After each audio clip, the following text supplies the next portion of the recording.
बिस्मिल्लाहिर्रहमानिर्रहीम। अस्सलाम वालेकुम वरहमतुल्लाहि वबरकातुहू। आज आपसे बात करूँगा ज़िंदगी और टेंशन के हवाले से।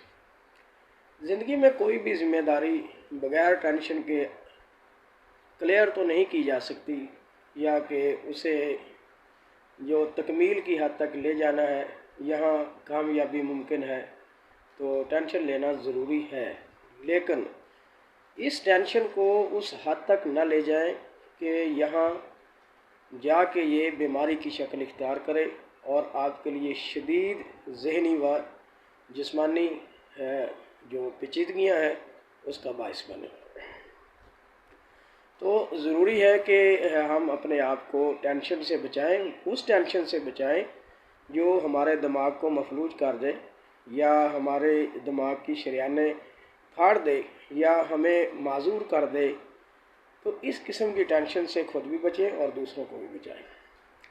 ज़रूरत भी फ़ी ज़माना है ये है कि हमें बचना चाहिए टेंशन से, क्योंकि टेंशन जो है वो इस वक्त बहुत ज़्यादा जो मसाइल खड़ी कर रही है, उसमें अगर हम देखें तो ये दिमागी शरियानों का फटना बहुत ज़्यादा आजकल आम है। और अगर दूसरी बात देखें, ये डायबिटीज़ है, तो उसका जो है ना बंदा आसानी से जो है ना टेंशन में रहते हुए इसका शिकार हो जाता है। तो टेंशन को लें ज़रूर, लेकिन इसको खुद पे सवार ना करें।